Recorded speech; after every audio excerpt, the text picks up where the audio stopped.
What if I told you that the person you think you are might be an elaborate disguise? This isn't meant to frighten you, but to awaken something deep within, a call to remember who you truly are beneath all the masks you've learned to wear. Today, we're diving into one of psychology's most profound concepts, Carl Jung's theory of individuation. This isn't about becoming someone new, it's about returning to who you've always been. Let's explore this transformative journey together. 1. The mask we wear. From the moment we're born, we begin adapting. We learn to please our parents, fit in with friends, and meet society's expectations. Jung called this our persona, the social mask we develop to navigate the world. This mask isn't inherently bad, it's actually necessary for functioning in society. But here's the problem. When we mistake the mask for our true face, when the performance becomes our identity, something precious gets lost. Our authentic self retreats deep into the unconscious, waiting patiently for us to remember. 2. The awakening call. Have you ever felt inexplicably restless, tired of your own life, disconnected from your daily routine? Jung would say this isn't a problem, it's a sacred invitation. These feelings often signal that our constructed identity is beginning to crack, and our true self is stirring beneath the surface. Crisis, confusion, and even depression can be the soul's way of saying it's time to come home to yourself. 3. The inward journey.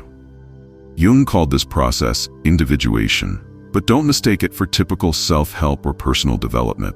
This isn't about climbing toward perfection or polishing your image. It's a spiral journey inward, descending into the depths of your own psyche to reclaim the scattered pieces of your soul. This path doesn't move in straight lines. It circles back, goes deep before it goes high. Along the way, you won't become someone new, you'll become more completely yourself. 4. Meeting your shadow. Now comes the part most people want to avoid, the shadow. This isn't just your negative traits, it's everything you've rejected, denied, or pushed away.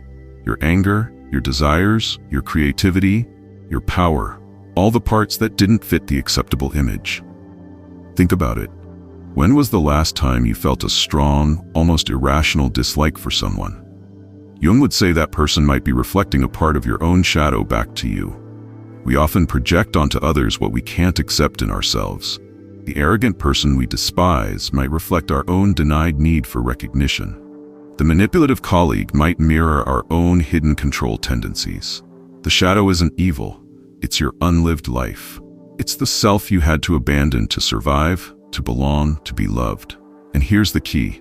What you don't acknowledge in yourself doesn't disappear. It controls you from the shadows until you turn and face it. Jung famously said, "Everyone carries a shadow, and the less it is embodied in the individual's conscious life, the blacker and denser it is." This means ignoring your shadow doesn't make it go away. It makes it stronger and more destructive. But when you acknowledge it, when you sit with it compassionately, it transforms from an enemy into an ally, from a source of shame into a wellspring of energy and authenticity. 5. The sacred descent. True transformation requires courage to descend into your psychological underworld. Jung warned against trying to bypass this journey. One does not become enlightened by imagining figures of light, he said, but by making the darkness conscious. This isn't about being overwhelmed by your darkness. It's about befriending it. You don't conquer your shadow like a warrior. You sit with it, listen to it, and discover that it too carries light. If this is resonating with you, I'd love to hear about your own journey in the comments below. Have you felt that restlessness calling you inward? What masks are you ready to question? And if you're finding value in this exploration, please hit that subscribe button. We're building a community of people committed to authentic living.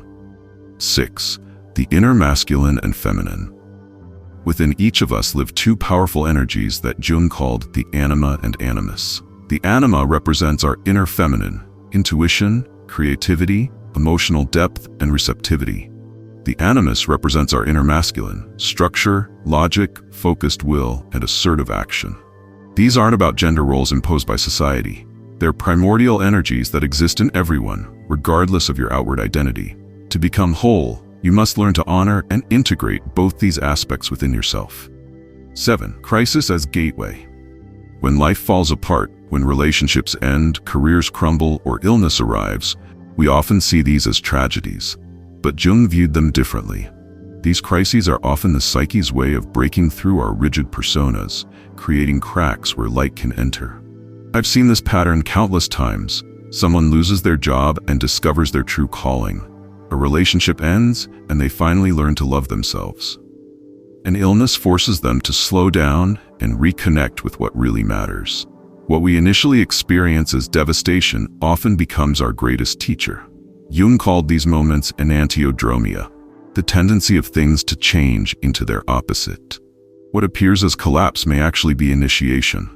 The death of what no longer serves creates space for something more authentic to emerge, but only if we're willing to walk through the fire with open eyes. The key is learning to trust the process. Your psyche isn't trying to destroy you, it's trying to free you.